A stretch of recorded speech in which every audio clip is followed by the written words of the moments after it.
इस वीडियो में हम पढ़ेंगे class 10th rise of nationalism in Europe. तो चैप्टर शुरू होता है एक पेंटिंग से। ये एक पेंटिंग जो कि फ्रेडरिक सैरू एक फ्रेंच आर्टिस्ट थे, उन्होंने बनाई थी।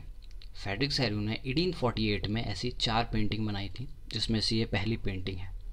इस पेंटिंग का नाम उन्होंने रखा था dream of world made up of democratic and social republic the pact between nations, ये इसका नाम है। तो इस पेंटिंग में दिखाया क्या है फ्रेडरिक सैरू ने, आइए उसको डिस्कस करते हैं। तो आप पेंटिंग देखेंगे तो आपको एक लॉन्ग ट्रेन दिखाई देगी, मतलब कुछ बंदे हैं जो कि चलते हुए आ रहे हैं, भीड़ है, एक लाइन में आ रही है। तो ये भीड़ क्या है, एक्चुअल में ये लोग हैं यूरोप और अमेरिका के, मैन एंड वुमेन, यानी आदमी औरत दोनों, of all ages and social classes, सभी एजेस के, यानी बच्चे से लेके बूढ़ा सभी एज का, और सभी सोशल क्लासेस के, मतलब गरीब भी और अमीर भी। ये किधर जा रहे हैं, ये जा रहे हैं स्टैचू ऑफ लिबर्टी की तरफ। स्टैचू ऑफ लिबर्टी क्या है, स्टैचू ऑफ लिबर्टी एक लिबर्टी का सिंबल है। जैसे कि आपको अगर याद हो तो क्लास 9 में हमने फ्रेंच रिवॉल्यूशन पढ़ा था, उसमें हमें पता चला था कि जो आर्टिस्ट थे वो लिबर्टी को, यानी आज़ादी को, एक फीमेल फिगर के रूप में दिखाते थे। ठीक है, तो वही फीमेल फिगर है ये स्टैचू ऑफ लिबर्टी, यानी आज़ादी का सिंबल। तो लोग इसकी तरफ आ रहे हैं, कौन से लोग, यूरोप और अमेरिका के लोग। तो अब आप स्टैचू ऑफ लिबर्टी को देखेंगे तो आपको दिखाई देगा कि इसके एक हाथ में क्या है, टॉर्च ऑफ एनलाइटमेंट है। टॉर्च ऑफ एनलाइटमेंट क्या शो करती है, ये शो करती है कि लोगों को अब एनलाइटमेंट हो गई है, मतलब नॉलेज मिल गई है कि अब उन्हें मोनार्की को ख़त्म करना है और सोशल और रिपब्लिक कंट्री बनानी है। मोनार्की मतलब राजा महाराजाओं का शासन जो है उसे ख़त्म करना है और डेमोक्रेटिक और रिपब्लिक कंट्री बनानी है। इसके दूसरे हाथ में आपको दिखाई देगी charter of man. Charter of man क्या है, चार्टर ऑफ मैन है वो फंडामेंटल राइट्स जो एक मैन को मिलने चाहिए। एक्चुअल में उस टाइम पे वुमेंस को इतनी इज्जत नहीं दी जाती थी, तो सिर्फ मैन के लिए फंडामेंटल राइट्स हुआ करते थे। तो और आप देखेंगे कि आपको राइट हैंड साइड में कॉर्नर पे कुछ टूटे हुए शाही मुकुट दिखाई देंगे और शाही चीज़ें टूटी हुई दिखाई देंगी। ये क्या रिप्रेजेंट कर रहे हैं, तो ये रिप्रेजेंट कर रहे हैं एब्सोल्यूटिस्ट के ख़त्म होने को। एब्सोल्यूटिस्ट क्या होता है, तो एब्सोल्यूटिस्ट होता है ऐसी फॉर्म ऑफ गवर्नमेंट जिसकी पावर पे कोई लिमिट ना हो।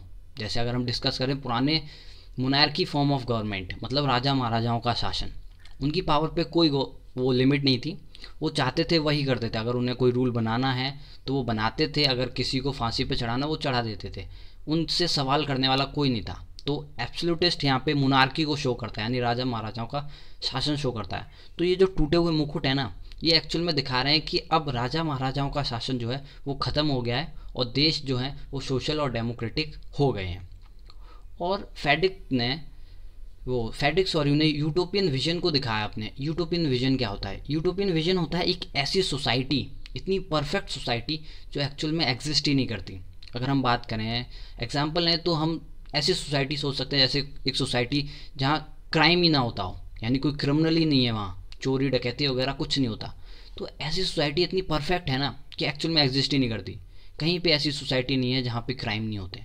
तो ये क्या हो जाएगा, ये एक यूटोपियन विजन हो जाएगा, इतनी परफेक्ट सोसाइटी जो एग्जिस्ट नहीं करती। अगर आप इससे कनेक्ट करना चाहते हैं तो आप तारक मेहता का उल्टा चश्मा देखते होंगे, तो उसमें आपने देखा हो गोकुलधाम सोसाइटी। वहाँ के जो लोग हैं वो इतने परफेक्ट हैं, मतलब एक दूसरे को अंडरस्टैंड करते हैं, समझते हैं, मदद करते हैं। वो सोसाइटी इतनी परफेक्ट है कि एक्चुअल में एग्जिस्ट करती नहीं है।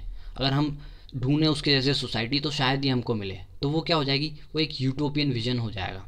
तो वही फ्रेडरिक सैरू का यूटोपियन विजन था कि भविष्य में जो कंट्रीज़ हैं वो कैसे पहचानी जाएंगी, वो पहचानी जाएंगी उनके फ्लैग्स के द्वारा और उनकी नेशनल कॉस्ट्यूम के द्वारा।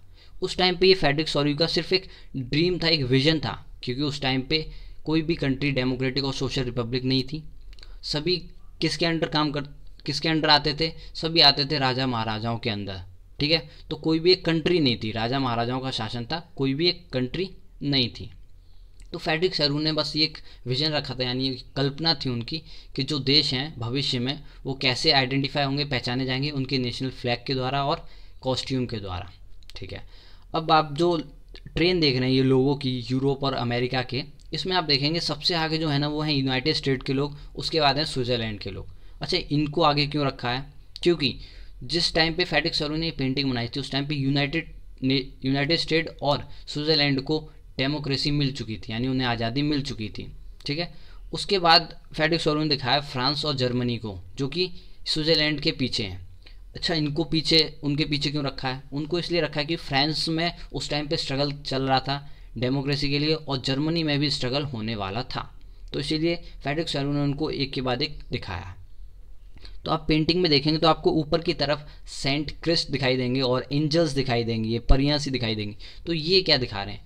तो ये एक्चुअल में ये शो करना चाह रहे थे फ्रेडरिक सोरू के ईश्वर की भी इन पर कृपा है, मतलब भगवान भी चाहते हैं, ईश्वर भी चाहता है कि ये जो कंट्री हैं ये डेमोक्रेटिक और सोशल रिपब्लिक बन के उभरे हैं। तो ये था फ्रेडरिक सोरू की पेंटिंग का पूरा डिस्कशन के पेंटिंग में क्या क्या था और कैसे था।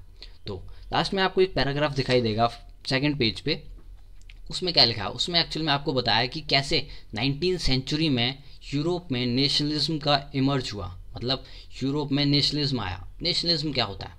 एक्चुअल में नेशनलिज्म की बहुत सिंपल डेफिनेशन है। नेशनलिज्म मतलब आप जिस भी कंट्री में रहते हैं उस कंट्री से प्यार करना ही नेशनलिज्म है, यानी देश प्रेम की भावना। जैसे मैं इंडिया में रहता हूँ और मैं अपनी कंट्री को प्यार करता हूँ, मैं प्राउडली कहता हूँ मैं इंडियन हूँ, तो ये क्या है? ये नेशनलिज्म है। तो बस यही नेशनलिज्म होता है, आप जिस कंट्री में रह रहे हो उस कंट्री को प्यार करना ही क्या है? नेशनलिज्म है। तो 19वीं सेंचुरी में यूरोप में भी ये लोगों के अंदर देश प्रेम की भावना आई, और वहाँ की जो पॉलिटिकल कंडीशन थी वो चेंज हुई, और लोगों की मेंटल थिंकिंग चेंज हुई। तो इसी चीज़ को पूरे चैप्टर में डिस्कस किया गया है। तो वहाँ पे नेशनलिज्म आने से वहाँ पे क्या हुआ? नेशन स्टेट इमर्ज हुए। नेशन स्टेट क्या होता है? नेशन स्टेट होता है एक ऐसी कंट्री जहाँ की मेजॉरिटी ऑफ पीपल जो है ना वो एक कॉमन हिस्ट्री शेयर करते हो, मतलब उनका इतिहास एक हो। कैसे इतिहास एक हो सकता है? जैसे हमारी कंट्री में हम लोग इंडियंस रहते हैं, तो हमारे इंडियंस मतलब हमारे एंसेस्टर जो हैं, मतलब हमारे पूर्वज जो हैं, उन्होंने इंडिपेंडेंस के लिए क्या किया था? स्ट्रगल किया था, तब जाके हमें इंडिपेंडेंस मिली।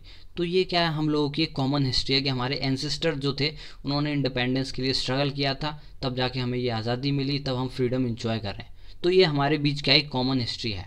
तो नेशन स्टेट वही होता है जहाँ की मेजॉरिटी ऑफ पीपल में एक कॉमन हिस्ट्री हो। तो इस टॉपिक को हम इधर ही ख़त्म करते हैं। अगले टॉपिक में हम पढ़ेंगे कि कैसे फ्रेंच रिवॉल्यूशन जो था उसने बाकी देशों में आइडिया ऑफ नेशन को फैलाया। तो अगर आपको वीडियो अच्छी लगी हो तो चैनल को सब्सक्राइब करें, वीडियो को लाइक करें। Thank you.